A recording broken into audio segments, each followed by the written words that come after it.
Joining us now, Democratic Congressman of Florida, Jared Moskowitz, a member of the Foreign Affairs and Oversight Committees. So you're there, you're in the middle of it, Congressman. Thank you for joining us, by the way. Where are we right now?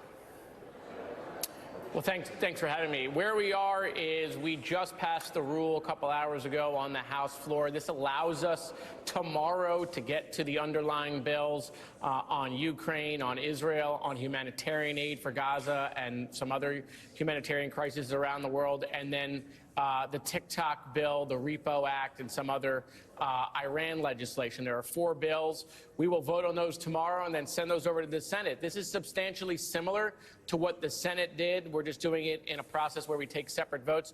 But remember how we got here. We could have done this months ago. We could have done Israel aid in October when Speaker Johnson became Speaker, but he delayed that. He tied it to the IRS and killed the bill. We could have done Ukraine 2 months ago when the Senate sent over their bill. They have played politics with this. That being said, I am happy that Speaker Johnson has found his voice, his will. But make no mistake about it, Hakeem Jeffries said that this was either a Chamberlain or Churchill moment. And Hakeem Jeffries has led Democrats to make this a Churchill moment. And we are going to deliver this over the finish line for the American people to send a message to our allies that you can still depend on America so that China and Russia can stop taking advantage. Let me ask you a procedural question. 4 bills. What if 2 or 3 of them pass? Do those go over, or do all 4 have to pass for them to go over to the Senate? Yeah, I think the way it'll work is that the way they've done this rule is whatever passes gets put together and sent over. So I don't think it all has to pass together, but it will all pass together tomorrow. At least the 3 underlying bills of Israel, Ukraine, humanitarian aid. That will pass together. You know, whether you know the sidecar bill has to pass to go over, I don't think that's the case. So should we take your caucus getting behind this as a sign the party doesn't intend to let Speaker Johnson get removed if a motion to vacate is triggered by the response that he's had now? I mean, I know you've personally said you'd help Johnson, but do you think many of your other colleagues would? Well, I think what you should look is that Democrats and Republicans are working together for the American people. This is what the American voter wants. This is what the general election voter wants. This is what independents want, is Democrats and Republicans working together for the American people. Maybe that's what the primary voter doesn't want, right? The gerrymandered district doesn't want, but this is what the American people want. So we're doing it together to show the world that, and our allies, that we can stand up with them and that we can still be America and still lead the world, rather than becoming isolationist and allowing China and Russia to fill that void. As far as what will happen to Mike Johnson, I've been consistent. I think my colleagues are probably there as well. There's just no way we're turning this place over to Marjorie Taylor Greene. I mean, right now the band of brothers is Marjorie Taylor Greene, Thomas Massie, and Gosar, like the 3 little pigs. I mean, it's just ridiculous.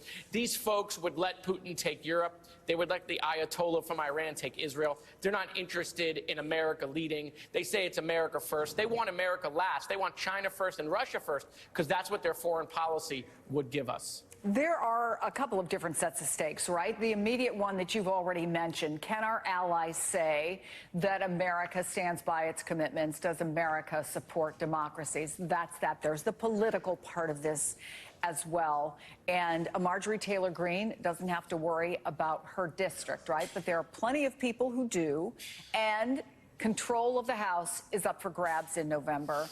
Does this help the Democrats? Does it hurt the Democrats because people look and say there's just chaos and they finally got something done, but it's chaos? What's the politics of this as you see it, Congressman? Well, Congress's approval rating is like 18%, right? So we all get lumped into that. But I think the American people are going to see that Democrats are interested in leading. Democrats are interested in working together. Democrats will work across the aisle. My colleagues, my Republican colleagues in the 118th Congress, have shown the American people that they're not interested in doing anything for them. They're just interested in chaos. Let's see what the historic Congress of the 118th has done. Let's see. We removed the Speaker. That's never happened in American history. We impeached a cabinet secretary with no evidence. That hasn't happened in 150 years. We threw out a member in George Santos. That hadn't happened in 20 years. I mean, that's not helping the American people. That's just the chaos that's up here. We had a bipartisan border bill that was negotiated in the Senate. We could have done something on the southern border. They then helped kill that, the chaos members in the House. And so the 118th Congress, this is our moment. This is our moment to show the American people that Congress can still work. I applaud Speaker Johnson and Hakeem Jeffries working together. That's what our Americans want to see.